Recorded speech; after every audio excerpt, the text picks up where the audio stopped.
Welcome to the Jaron Jarvis channel. I am Jaron Jarvis.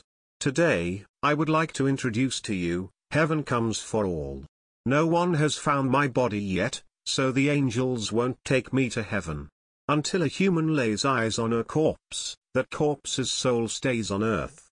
Most of us go immediately because someone is with us when we die. Others seem to never leave. I know one Native American who's been struck here for hundreds of years. Another guy, a hunter, bragged that he died over 30 years ago. He spent 2 of those years pulverizing his bones into dust. However, I haven't seen him in nearly a year. I figure someone saw the dust of his bones, and that was enough for the angels. I died in a cave. Jean and Annie argued about who caused it, but someone dislodged some rock, causing a major rock fall and blocking our exit. Our family and friends knew we had gone into that specific cave, but we hadn't told them we had decided to take a different path. No one expected to hear from us for a week. On the 6th day, Harry and I decided to find another way out. Jean, Fred, and Annie did not share our naive hope and decided to stay. After the 8th day, the 3 completely gave up and turned off all sources of light. They couldn't stand to watch each other waste away. Meanwhile, Harry and I wriggled through tight tunnels, encountered endless dead ends, and grew feeble. On the 9th day, he slipped into a crevasse, managing only to yelp before he smashed his head open somewhere in the black abyss. On the 10th, too sickly to move, I died while lodged in a narrow tunnel. Shortly after, the other starved to death in complete darkness. As a soul, you don't feel much different from when you were alive. You can't go through walls, fly, or lift objects telepathically. You can't really lift or move much of anything. A pebble needs a few kicks before it rolls a few inches. Typing a single letter on a keyboard takes 30 minutes. Pushing a door open can require days. You do keep the clothes and tools on your body when you died, and if it wasn't for our headlamps, Harry and I would have been lost in the cave forever. The 2 of us managed to leave out mangled corpses, meet each other, and return to the group. They were excited to see us, if only because we could stave off the boredom. Without hunger, thirst, or other needs, we just sat around and talked. About a month after our deaths, a team of cavers broke through the rock wall. With gasps and retches, they discovered the decomposing bodies of 3 people. That's when the angels came. They entered through the caver's opening, unfolding and filling the small chamber. They stood above us with wings of white feathers and thin, spindly bodies of porcelain. Their skin clung tightly to their ribs. They were headless. Confronted by these skeletal creatures, unseen by the living cavers, we froze.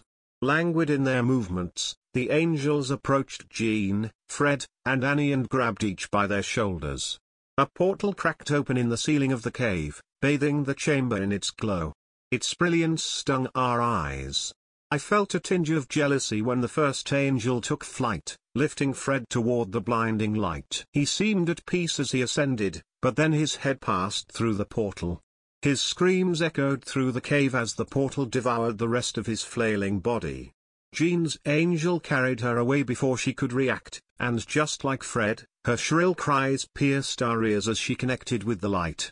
Annie panicked and lashed at her angel, scratching at the stump where its head should have been. She fought to escape its grasps, but none of her actions fazed it. As the angel beat its wings, Harry latched onto Annie's legs to save her, but the added weight didn't slow the creature.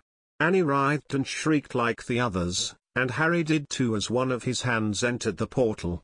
He let go before any more of his body could be consumed.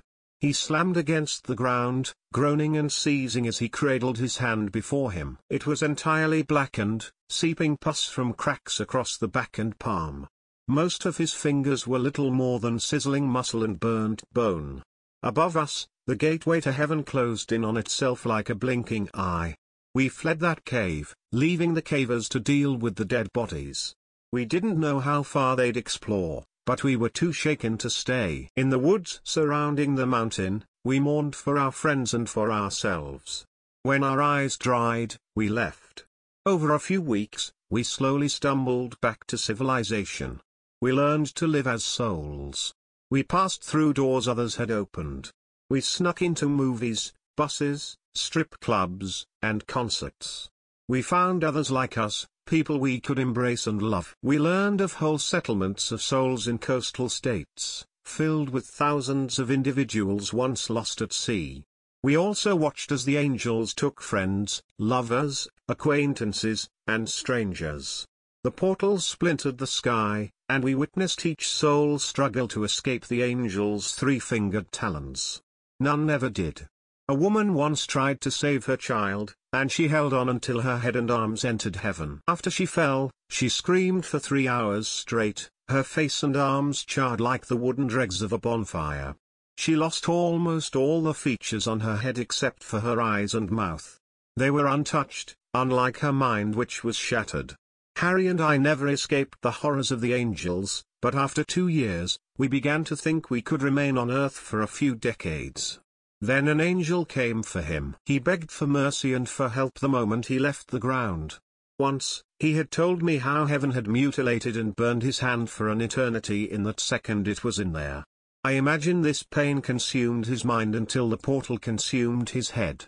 The next day, a small article in the paper explained how cavers found his body after exploring more of our tomb.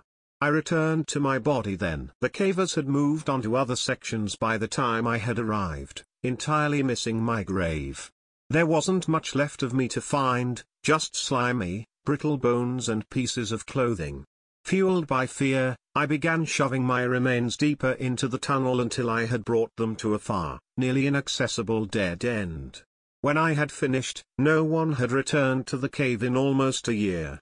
Despite my work, I don't know how long my body will remain hidden. I think of the hunter and wonder when my dust will betray me. I have days in which I will hide from everyone and grieve for myself.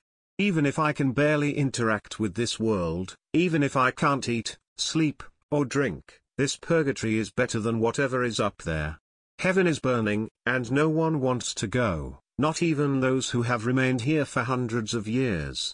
Death is damnation. A murderer robs a victim of life, then makes way for the angel.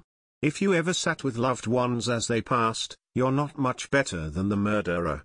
Mourn for those who have died because by the time they're buried or cremated, their souls have long since moved on. No one will escape heaven and its angels. You may be able to hide, and ironically, you may do well to simply crawl in a hole and die. Devote your life to finding some hidden place in the world and then destroy the entrance. Find a way to sink to the bottom of the ocean. Even better, if you can, build a rocket and hurl yourself into space. You may spend eternity in your grave, but it's better than spending eternity up there. I've spent a little over 7 months typing this, pressing against each key until it finally gave. This is a memoir, an exposé, advice, a warning. My story may be ignored by most of you, much like we souls are. I hope some of you will listen.